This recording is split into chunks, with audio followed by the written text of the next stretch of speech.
Hello everyone and welcome back. This is Maju Shahab और आज से इस ट्यूटोरियल सीरीज़ में हम लोग स्टार्ट करने जा रहे हैं फ्लटर को, जो कि बहुत ही ज़्यादा डिमांडिंग आपके पास एक फ्रेमवर्क है और ज़्यादातर स्टूडेंट्स जो हैं इसको करते जा रहे हैं, कोशिश कर रहे हैं। और हम भी स्टार्ट करते हैं इसको और देखते हैं कि फ्लटर में हम लोग क्या क्या काम करने वाले हैं। ये जो सीरीज़ होगी इसमें ज़्यादातर काम जो है वो आपका प्रोग्रामिंग से रिलेटेड होगा, क्योंकि इसमें ज़्यादातर काम ही प्रोग्रामिंग का है। तो ये जो फर्स्ट लेक्चर होगा इसमें सिर्फ एक ओवरव्यू करेंगे कि फ्लटर क्या है, कैसे यूज़ होता है और वो किस पर्पज़ के लिए आया है, और इससे पहले क्या क्या चीज़ें थी, इसके अल्टरनेटिव्स क्या हैं एंड सो ऑन। और उसके बाद हम लोग अपना प्रैक्टिकल कोर्स की तरफ जाने वाले हैं। सो स्टार्ट करते हैं, देखते हैं फ्लटर क्या है। फ्लटर बेसिकली आपके सामने कुछ डेफिनेशंस लिखी गई हैं जो कि बता रहा है कि Flutter is a UI tool kit. एक टूल किट है। बेसिकली यूआई कहते हैं यूज़र इंटरफेस को। आप मोबाइल पर जो डिज़ाइंस देखें अपने व्हाट्सएप के कोई भी एप्लीकेशन जब आप ओपन करते हैं, उसका जो फ्रंट स्क्रीन आता है आपके सामने, वो बेसिकली कहलाता है यूज़र इंटरफेस, जिसमें आपके पास बटन्स हो सकते हैं, आपके पास टेक्स्ट बॉक्सेस हो सकते हैं, कुछ छोटी मोटी इमेजेस हो सकती हैं, आइकन्स हो सकते हैं, पासवर्ड वगैरह हो सकते हैं। उसको सेट करना वो बेसिकली आपका फ्लटर जो है उससे रिलेटेड एक यूज़र इंटरफेस टूल किट है। ये करता क्या है, किस पर्पस के लिए ज़्यादा ज़्यादा फेमस हो रहा है, क्योंकि ये क्रिएट करता है बहुत ही फास्ट और ब्यूटीफुल एप्लीकेशंस। ये सबसे बड़ा पॉइंट है फ्लटर का कि ये बहुत ही ज़्यादा अच्छी जो आपकी लुक देने वाली एप्स हैं, उनका जो इंटरफेस है, कलर कम्बिनेशंस हो गई एंड सो ऑन, ये उस पर्पस के लिए बना है।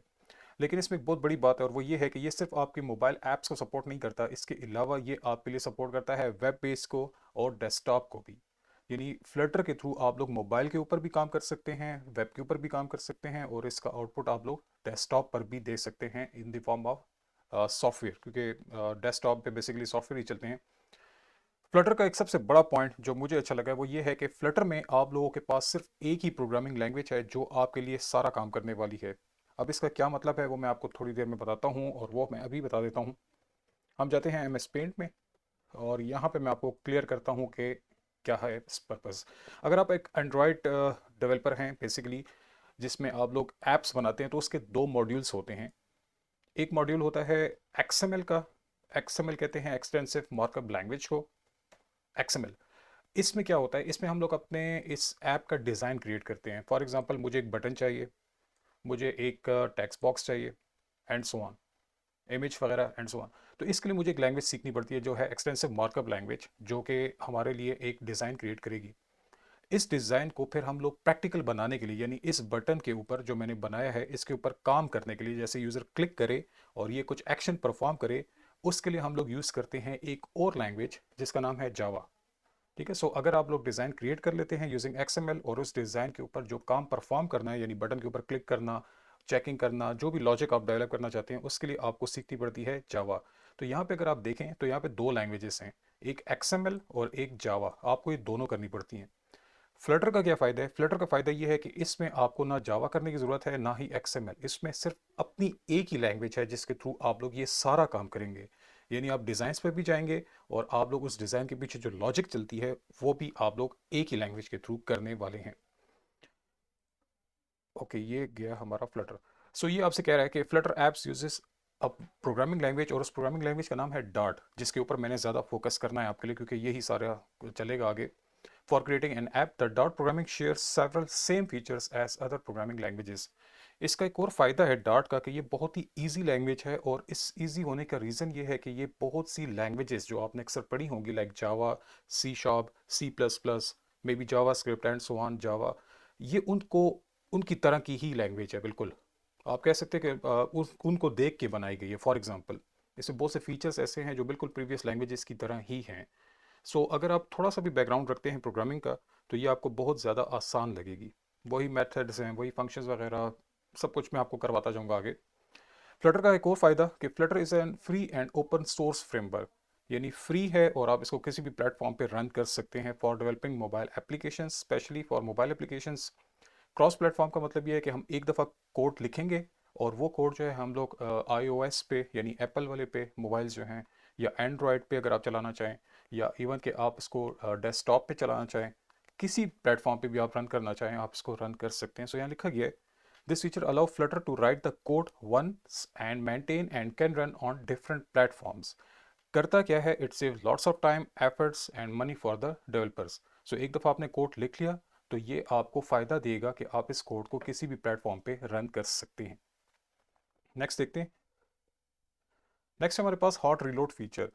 ये भी फ्लटर का एक बहुत अच्छा फीचर है। यानी जब भी मैं कोड करूँगा और उस कोड में कोई भी मैंने चेंज की है और उसका आउटपुट देखना है, तो मैंने जैसे ही कोड में चेंज की, मुझे उसी वक्त आउटपुट जो है वो शो किया जाएगा।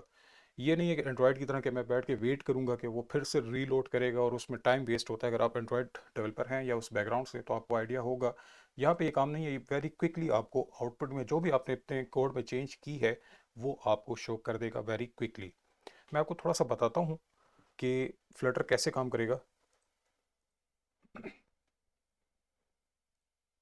ओके जी, फ्लटर में अभी अगर आप फ्लटर की बात करते हैं, तो हम लोगों के पास कुछ चीज़ें चल रही हैं आजकल मोबाइल में, और वो है एंड्रॉयड। ठीक है, हमारे पास चल रहा है iOS, जो कि एप्पल वालों का है। हमारे पास वेबसाइट्स भी चल रही हैं और हमारे पास डेस्कटॉप के सॉफ्टवेयर्स भी चल रहे हैं। इतनी चीज़ें हैं जो हमारे पास मार्केट में चल रही हैं। लोग यूज़ कर रहे हैं मोबाइल्स को, लोग यूज़ कर रहे हैं वेबसाइट्स को, लोग यूज़ कर रहे हैं अपने पर्सनल पीसी, लैपटॉप्स वगैरह को। और ये सारे जो हैं ये अपने इन डिवाइसेस के थ्रू कनेक्ट हो जाते हैं वेबसाइट्स के साथ, एंड्रॉयड के साथ, एप्पल के साथ एंड सो ऑन। नाउ अगर आप चाहते हैं कि आपकी ऐप जो है, ऐप वो इन सब पे चले, यानी कि एंड्रॉयड ओएस पे, एंड्रॉयड पे भी चले, iOS पे भी चल जाए, वेबसाइट्स का भी उस पे आ जाए कुछ कॉन्सेप्ट, और डेस्कटॉप सॉफ्टवेयर्स पे भी आ जाए, उस पर्पस के लिए एक ही चीज़ आपको सीखनी है, एंड दैट इज़ फ्लटर। यानी इन सब काम को परफॉर्म करने के लिए आप अलग अलग लैंग्वेजेस को मत सीखें। लाइक अगर आप वेबसाइट्स की बात करते हैं तो आप PHP, जावास्क्रिप्ट, CSS, बूटस्ट्रैप, ये सब चीज़ें करते हैं। अगर आप लोग डेस्कटॉप सॉफ्टवेयर की बात करते हैं तो आप जावा सीख लेते हैं, C++ करते हैं, या फिर पाइथन करते हैं एंड सो ऑन। एंड्रॉयड के लिए आप लोग करते हैं जावा को यूज़ एंड XML को use and so on. iOS के लिए स्विफ्ट वगैरह एंड सो ऑन। सो ये हर एक चीज़ को बनाने के लिए आपको डिफरेंट डिफरेंट लैंग्वेजेस करनी पड़ती हैं। जबकि फ्लटर क्या कहता है कि फ्लटर कहता है कि आप सिर्फ मुझे यूज़ करें। फ्लटर कहता है मुझे यूज़ करें, यानी कि उसमें उसकी जो डॉट प्रोग्रामिंग लैंग्वेज है उसको यूज़ करके आप इन सब के ऊपर एप्लीकेशंस को रन कर सकते हैं। तो जितनी ज़्यादा प्लेटफॉर्म पे आपकी एप्लीकेशंस रन होंगी, आपकी एप्लीकेशन, उतना ही ज़्यादा आपको फ़ायदा है, क्योंकि आपके जो यूज़र्स होंगे वो बहुत ज़्यादा हो जाएंगे। तो फ्लटर का यही फ़ायदा है कि आप लोग एक डॉट लैंग्वेज के थ्रू इन सब प्लेटफॉर्म पे अपनी ऐप्स को रन कर सकते हैं, बजाय इसके कि आप हर एक प्लेटफॉर्म के लिए अलग अलग लैंग्वेजेस को सीखें, like PHP, XML, Java and so on. आप सिर्फ एक प्रोग्रामिंग लैंग्वेज को सीखें और इन सब के ऊपर उनको थ्रो कर दें। तो ये बहुत बड़ा फीचर है फ्लटर का, जो कि आपको हेल्प करेगा, और इसलिए ज़्यादातर लोग इसकी तरफ जा रहे हैं। इसलिए मैंने सोचा है कि मैं आपको फ्लटर स्टार्ट करता हूँ। और ये एक छोटा सा बैकग्राउंड था आज के लेक्चर में, और फिर नेक्स्ट मैं आपको सॉफ्टवेयर्स बताता हूँ, इंस्टॉलेशन वगैरह, और फिर डॉट लैंग्वेज की तरफ हम लोग चलते हैं। इस लेक्चर में कोई भी कन्फ्यूजन हो तो बताइएगा ज़रूर। मिलते हैं नेक्स्ट लेक्चर में, तब तक के लिए थैंक यू। अल्लाह हाफिज़।